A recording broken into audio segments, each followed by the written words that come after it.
Hi everyone, I'm Ian from QTips, where we explore GIS concepts and software in a nutshell. And that is my new tagline. So we'll see how long I can use that before I get too bored. And today what we're going to do is we're going to connect QGIS to a web map service, or WMS service. We'll create a new WMS connection and demonstrate the process by connecting to NASA's Geospatial web services. And web map services are quite a bit different from normal rasters or vector layers, because instead of downloading massive data sets onto our PCs, we can stream layers directly into QGIS from an online geospatial service. And in this case, we're going to connect to NASA's WMS service, which allows us to stream environmental layers directly into QGIS over the internet. And there are a huge number of layers available through the NASA GIBS service. And GIBS stands for Global Imagery Browse Services, and it provides near real-time Earth observation imagery, environmental monitoring layers, satellite-derived global datasets, and as well as climate and environmental products. So if we have a look at this project, and this is what we're going to try get to by the end of this video, is we are going to connect to the service and then load a bunch of layers. And then we'll see what they can do, or what you can do with them. So for instance, we've got the country boundaries, which I've just added as a reference point, and we will download those as well. And then we've got, for instance, the surface temperatures, which is quite fascinating. If you look at the South Africa coastline, see how different things are on either side, as well as, what else have we got? Here we go. We've got the elevation data from the shuttle radar topography mission. That's of interest too, to give you an idea of the Earth's surface.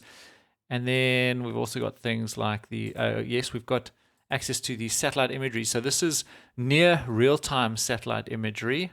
So all of these layers are near real-time. So they're pretty current. And if we compare that to what's going on in South Africa at the moment, we've had quite a bit of rain, but the rainfall and the systems are moving off at the moment. So things are clearing up a bit. But that's what things look like now. So it's a great way to look at current data sets and what's going on at the moment. And other things, what else can we look at? We can also have a look at the land cover. Okay, there we go. And the various classifications for the land cover, whether it's green, in this case, let's turn off my precipitation, green on the eastern coast of the country, and then more barren and arid areas on the western side. So that's what we're going to get to in this video, and we'll start off by downloading this data set, the country boundaries. So let's start off by downloading that data set from the geoboundaries.org site. So just type in geoboundaries.org and then click on downloads and then select simplified boundaries. And then what we want to do is, instead of, you can also select individual countries, but we're going to go for the global files. So click on Global Files, and then we'll choose the geopackage. Now you can use a GeoJSON or a shapefile, but we'll choose a geopackage. So click on that, and that'll download the country boundaries in a geopackage for the whole globe. Okay, so that should have downloaded to my downloads folder. If I go and check it out, there it is there. I've got two. I'm going to connect to this one. So you should have one. Okay, so let's open up a new session of QGIS. Here we go. And I want to connect to that geopackage first, and then we will go ahead and connect to the NASA WMS service. So select the browser option, and then just right click on geopackages, select new connection, and then go and select that new geopackage. So mine was in the downloads folder. So there we go, downloads, select it, and then click open. And then if you just expand it, there's only one layer in there. If you drag that into your project and drop it in your map view, okay, just wants us to select the multi-polygons and then click add layers. There we go. So now we've got all of the country boundaries for the globe, and we'll just style this quickly. So I'm just going to right click, rename it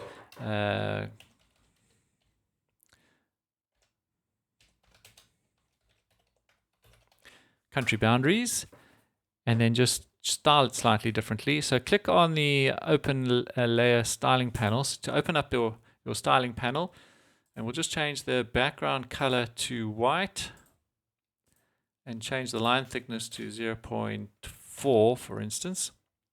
And then I'm going to label on countries. So what I'll do is just click on single label, and name shape is fine, and just turn the text buffers on.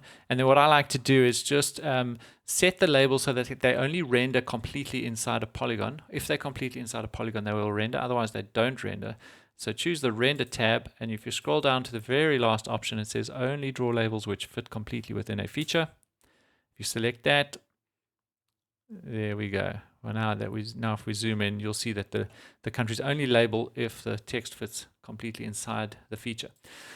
Okay, so we have got a vector layer as our reference layer. Now we can connect to the NASA WMS service. So click on the browser, and then down here in your browser, sort of, what is that, 2/3 of the way down, you'll see WMS-WMTS. If you right click on that and select new connection, we're going to name the new connection NASA GIBS. And then GIBS stands for Global Imagery Browse Services. So that's fine. Well, I've got a bug flying around on my screen here. Sorry, I'm just trying to swat it. And then we now need to type in the URL.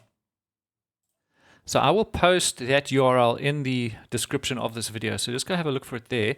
So if you want to get it 100% right, just copy and paste it out of there.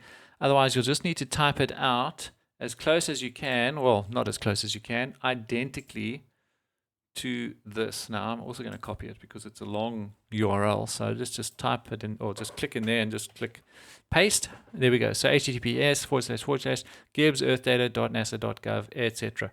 So just make sure you type that out 100%. And then with the name, we can click OK.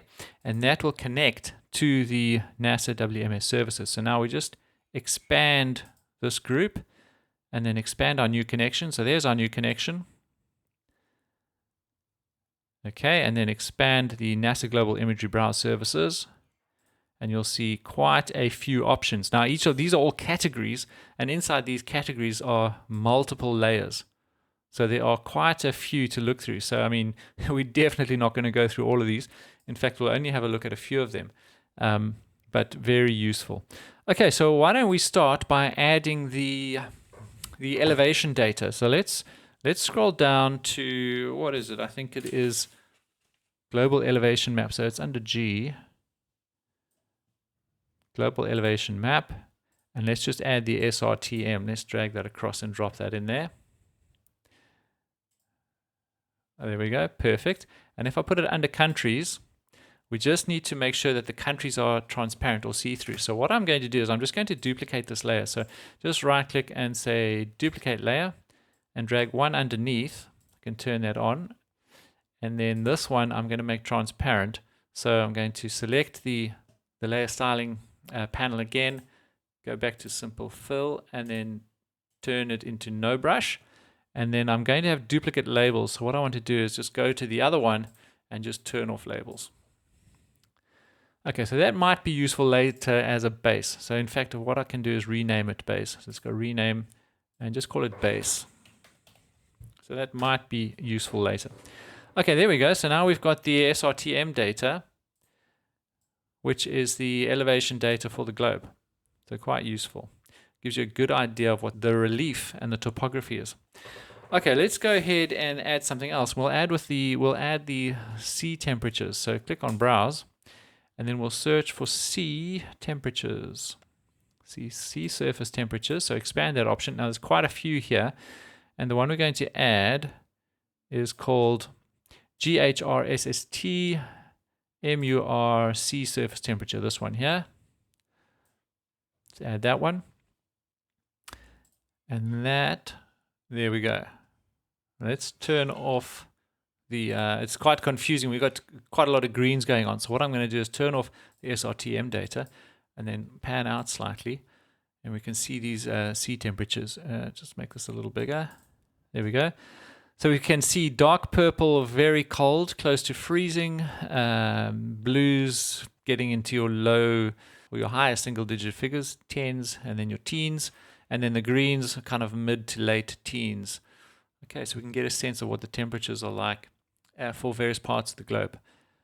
Okay, what's next? We can also have a look at the corrected reflection data. Let's just check here. it is, now this will be the satellite imagery. So if we go to corrected reflectance, expand that, and there are a bunch of options here, but we're going to choose one which is called, where is it? Modus Terra Corrected Reflectance True Color. Let's add that one to our project. Oh, there we go. Great. Okay, and I see it's got some Wolverine slashing cuts through it. That's just a projection thing, so I'm not going to worry too much about that.